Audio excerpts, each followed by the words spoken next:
April 15th, 1912, before dawn. In the freezing waters of the North Atlantic, the largest ship ever built was slowly tilting into the sea. People were screaming.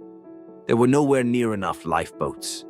In the desperate chaos of people clawing past one another, just to survive, something impossible happened. Music began to drift from one corner of the deck. Not from one person. 8 musicians were standing there, instruments in hand, holding their ground against the cold sea wind.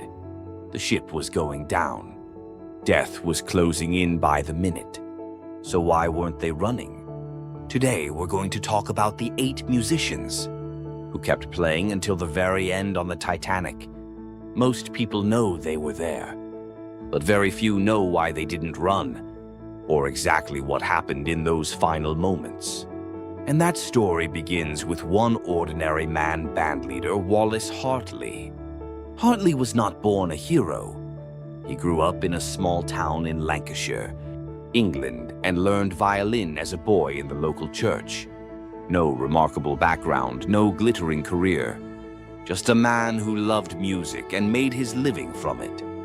He had grown weary of life at sea, moving from one ocean liner to the next, months away from home at a time. He had a fiancée named Maria, and the two of them were planning to get married. More than anything, he wanted to put the seafaring life behind him, settle somewhere quiet and build a simple life together. Every night he fell asleep on a strange ship. The thought of someone waiting for him back home only made that longing sharper. Then came the offer lead bandmaster on the Titanic, the greatest ocean liner ever built. Lead bandmaster. It was the kind of opportunity a working musician almost never gets.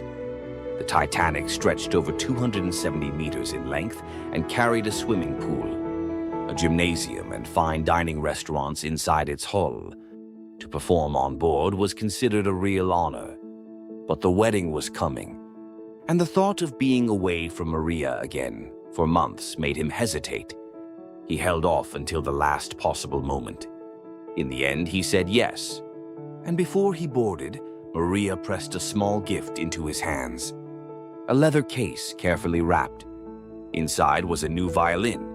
She had engraved something on the back herself. Hartley tucked it under his arm and walked up the gangway. Just one more voyage, he had told her, and then we'll have a wedding worth remembering. Neither of them knew it would be his last. The crossing went smoothly. Concerts for the first-class passengers drew warm crowds every evening. Hartley's future looked bright. One more voyage, then back to Maria. He may have already been picturing the wedding in his mind. Then came the 4th night, 11:40 p.m. The sky over the North Atlantic was clear that night. Not a single cloud. Stars filled the dark from horizon to horizon, and the sea lay flat as a mirror. That stillness was part of the problem. In rougher water, the white foam, breaking against the iceberg, might have caught someone's eye.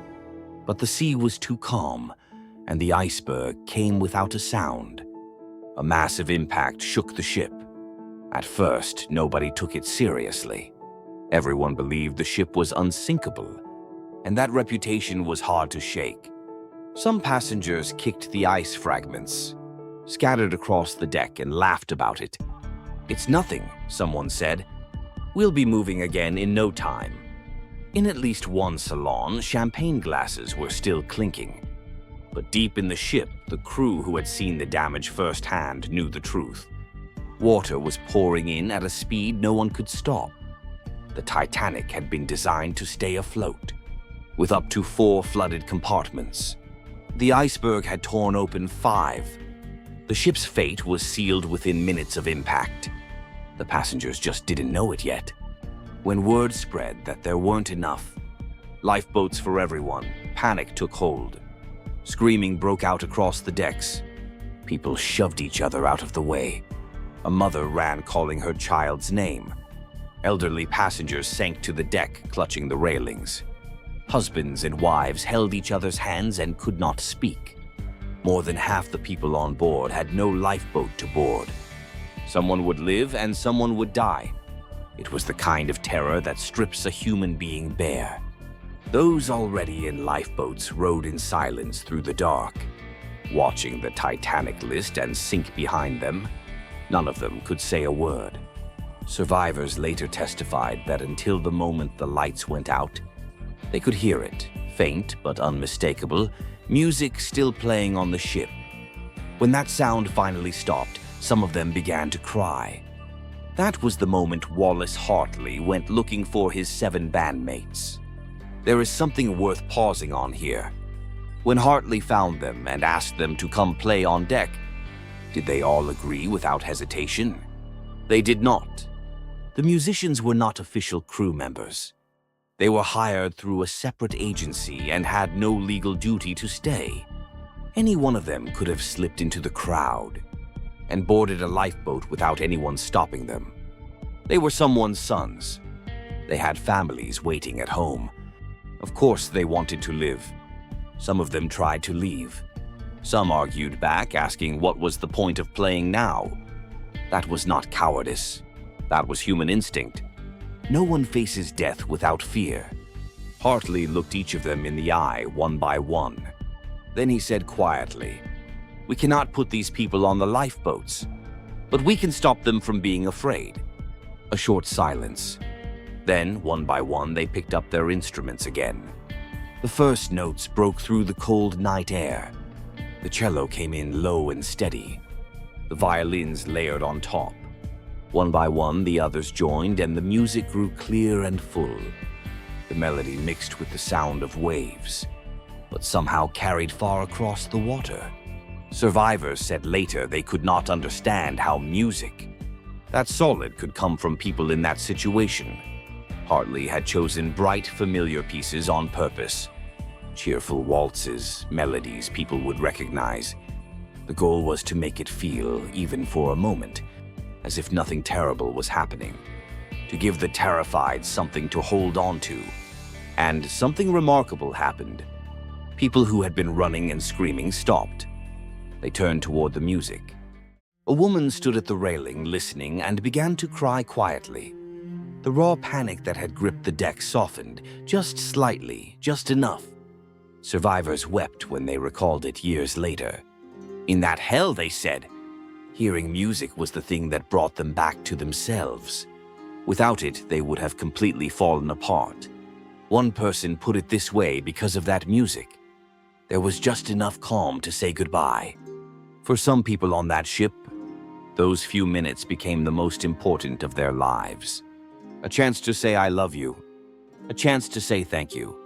Words that got through only because the music gave them space to breathe. But the water kept rising.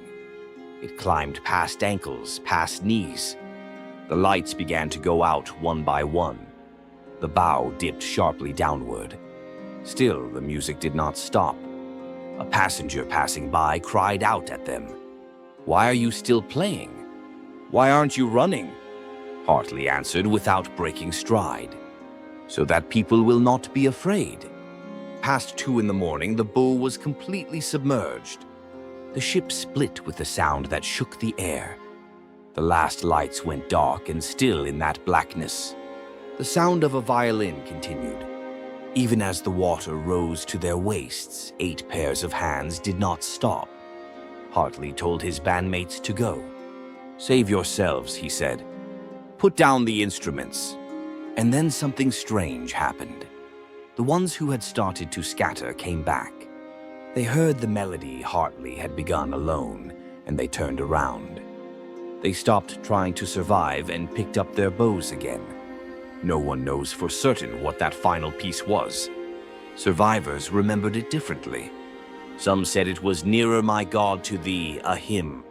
Others remembered a gentle autumn waltz. A few said they heard both. Perhaps in that extremity, the title didn't matter at all. What stayed with the survivors, burned into memory, was not the name of a song, but a single fact as the ship went under. As freezing water rose to their throats, the music did not stop. Perhaps that was the whole of it. In the last moments, the only thing one human being could give. Another was a little less fear. 2:20 a.m. The Titanic disappeared beneath the surface. More than 1,500 people died. Not one of the 8 musicians survived. Those in the lifeboats who watched it happen never forgot it. When the great ship was gone, what remained was pure darkness, and the voices of people in the freezing water crying out to be saved. No one in the lifeboats spoke. They sat with their hands clenched tight and listened. Then those voices faded too. Weeks later, Hartley's body was recovered from the sea. The search crew could not speak when they found him. He had strapped his violin case to his body with a leather cord. Even at the moment of death, he had not let it go. Several members of the recovery crew reportedly stood at that spot for a long time before they could leave. The violin had been a gift from his fiancée, Maria.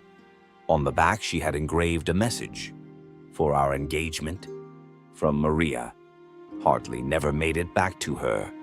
Maria never married anyone else. She lived out the rest of her life alone and never spoke publicly about him. Some grief runs too deep for words. The violin eventually made its way back to England and into Maria's hands, and she kept it beside her for the rest of her life. After she died, it came to light again. Today it sits quietly in a museum in Hartley's hometown, with the engraving still visible on the back. No one wants to die. Hartley and his bandmates were just as afraid as everyone else. They wanted to live. He wanted to get back to Maria. He wanted to keep the promise he had made her before he boarded. So why did none of them run? Perhaps it had nothing to do with wanting to be heroes. Perhaps none of them were thinking about how they would be remembered. They simply kept doing the one thing they knew how to do.